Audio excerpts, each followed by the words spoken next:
And welcome back, class, to the True and Accurate History of Mongolia, Part 9, Temujin, His Arms Wide. Now, there's been a great deal of corruption in the historical archives in this period. 1925 through 1928 are a complete loss, and as such we've missed the beginning of the invasion of the Iroquois nation. You can see Onondaga has already been captured, and Inca is under siege. Now, I apologize for that, but some parts of history are simply beyond our ken. Too much rumor, too much hearsay to be able to tell what really went down. The invasion of Onondaga is one such instance. You're going to see throughout this episode a few other parts have little jumps of no more than a year. And there's nothing we can do about that. But anyway, we'll get back to the story. See, Tabriz, a city sounded down in the southern continent, specifically for the purposes of pumping oil up from the ocean. And the destroyers and the lone ironclad in the New World are patrolling the edges of the continent, hoping to discourage the remaining Iroquois forces, of which there were none outside the cities, from making any actions or taking any actions against the people of Mongolia, or the invaders. And you can see here that Pachacuti is not very thrilled with our invasion of his neighboring nation. In addition, now that he has founded a city up in the north and a city in the east here, you can see that city just to the east of Onondaga, he believes that he now owns that area of the land and is engaging in some political disputes with Genghis Khan. And there we see in 1930 the Iroquois fall. That is the end of their nation, the end of their civilization, leaving only two groups of major powers, or rather leaving only two major powers alive in the world: Mongolia and the Inca. Now, Genghis Khan decides that it's time to take a bit of a break from conquest, and he understands now, seeing how far he's come and how strong his nation has grown, that Mongol Khan was not as much of a fool as he had thought. Without culture, his people would not survive beyond the conquest of the Incan Empire. This terrified Genghis Khan, and he began having people in the old world continue with Mongol Khan's pursuits of culture, though in a much reduced way, and lacking the flair that Mongol Khan brought to that pursuit, where it was Mongol Khan's passion to create of the Mongol Empire a truly cultured world civilization, and Genghis Khan lacked the expertise required for this. In addition, he was all the way over in the New World with Mongol Timur, but he did send the orders back and asked the people of Mongolia to continue Mongol Khan's pursuits as well as they could. It was a time of great cultural growth in the 1930s and 1940s for the Mongol Empire, and a time of very little warfare and conquest.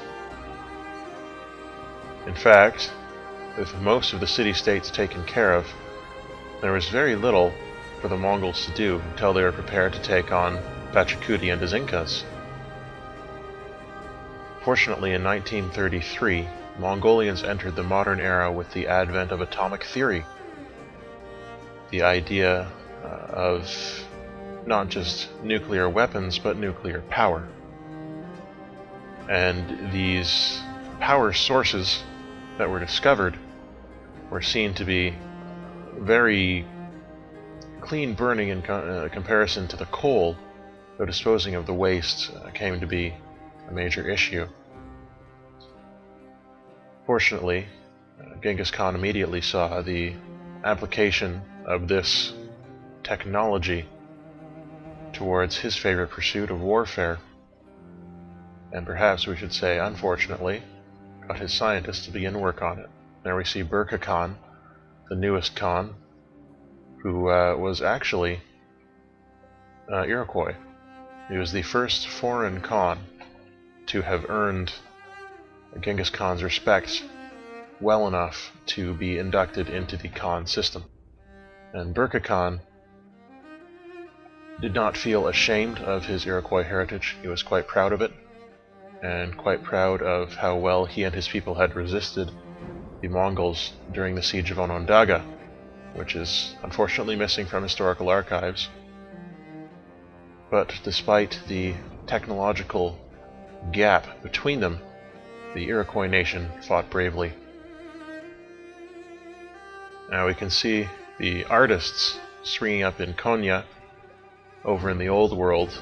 With the encouragement of the growth of culture, more and more artists began to make themselves known and were commissioned to build landmarks or to come to the New World and spread their own culture. Now in 1935, Genghis Khan reformed the religion of the Mongols to have less of a focus on martial law and martial accomplishments. In respect of the dead Monka Khan, he shifted the religion to have more of a focus on culture, more of a focus on spiritual journey and discovery, and to give priests, or to give more people the options of becoming priests of the Mongol religion. Now until then, Mongol priests were just a step below Khans in terms of their martial prowess, but with this reformation, more people were allowed to become priests, whether they were strong physically or not.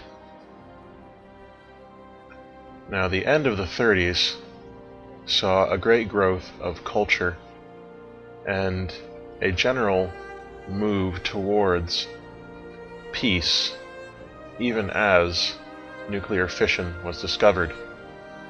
The Mongol scientist Robert Oppenheimer famously said, "I am become death, destroyer of worlds," on discovering the way to make the atom bomb at Genghis Khan's request.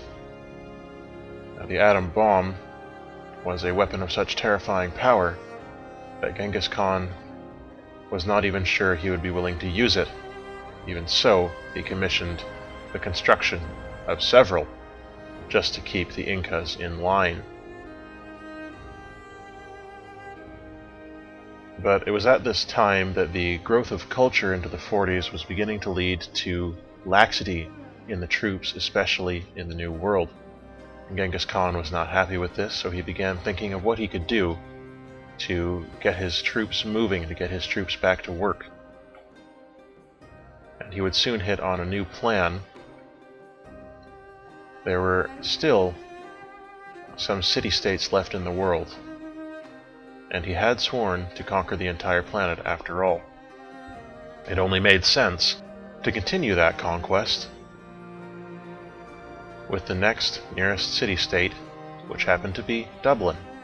So the troops began to make their way over there, which gave the people something to do, and the soldiers something to fight, which would prevent them from becoming restless and violent with the civilians.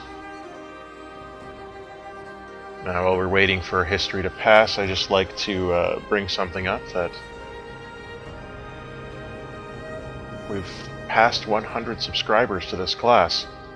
So that's 100 people who are following the history of Mongolia or the adventures of the Balding Mage, whatever they've come for. 100 people have signed up and come to stay, and I vastly appreciate that. I thank you very much. And to celebrate having 100 subscribers, you can see at the beginning of the invasion of Dublin, overseen by Burqa Khan, who was sent to prove himself, prove his loyalty to Genghis Khan. So what I'd like to do to celebrate 100 subscribers is change the way my channel looks. And to do that, I will need some graphics. Now, the kind of graphics I'm looking for is I'll need something that will allow me to make a theme for my channel, so a background image. And I would also like a logo, a graphic logo for True and Accurate History videos, which I'll put at the beginning of each video. I'm going to be starting a new season once we're done with the Mongols, and that new season I'm going to try to get brought up into Machinima Realm, and if that doesn't work, of course, I'm going to upload it here. Regardless, you'll still be getting True and Accurate History videos on this channel. I'm going to be possibly doing two at the same time, we'll see. So if you are graphically inclined, please don't hesitate to submit an entry to submit a logo or graphic for my channel. And of course, you'll get full credit for that and my boundless appreciation. And if you're not interested in doing that, well, don't worry, no one's forcing you. So the invasion of Dublin here is proceeding very well under Burqa Khan's competent leadership. Ground troops are being cleared out to make room for the ground troops of the Mongols. And Burqa Khan here is making his way onto land, joining the tanks, which are sieging the capital. Now, it's sort of a one-sided battle, as Dublin was still stuck in the industrial era. But regardless, it was good exercise for the troops, good experience for Burqa Khan in the art of conquest, which he had never learned with the Iroquois, and it proved to Genghis Khan that he had made a good choice elevating Burqa to Khan. Burqa, of course, was not his birth name, as that is not an Iroquois name, but that is the name that he went by throughout his time in history. His true name is in fact unknown. Now we can see here, with the Reformation that went, and with the triumph of Dublin, and the cultural advances which had taken place throughout the Mongol Empire,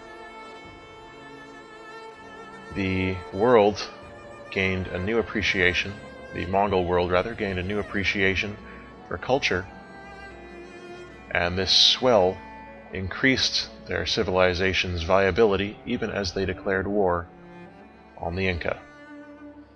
Genghis Khan himself moved out to oversee the first battle here at Iroqouis, and Menka Temur was sent out to the east. What he wanted to do was show that he was still loyal to Genghis Khan despite Genghis Khan's fairly blatant murder of his father, and he wanted to prove that he was still a capable commander, which of course he was. He was indeed his father's son, with many of the advantages that Menka Khan never had, such as physical fitness and the ability to undergo rigorous physical training. We can see the naval bombardments are beginning there at Vitkos. And Vilcabamba is Genghis Khan's purview, while Iroqouis is being taken, or rather being sieged, by Menka Temur. Battle on three fronts is very ambitious on Genghis Khan's part, but he believed in the strength of his Khans and the strength of his army. His faith was well rewarded. The troops immediately came in from Dublin. Even as the artists continued to flourish, one moved up north to construct a monument to Turfan outside the city of Turfan. See the conflict continuing here. It's going extremely well for the Mongols, even as Machu Picchu is built back in the old world. A city on the hill. It's very beautiful. Becomes a wonder of the world. Solar power is also discovered, even as they are in the midst of this war with the Inca.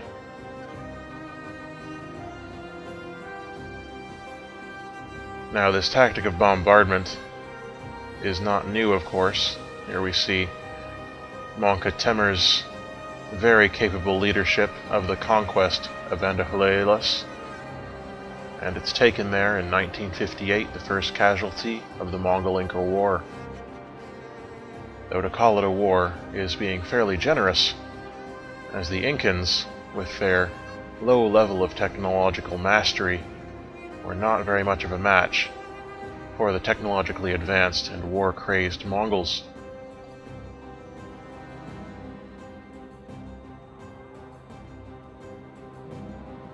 We're going to see the continuing battles of this war over the next few decades, particularly in the next episode, part 10.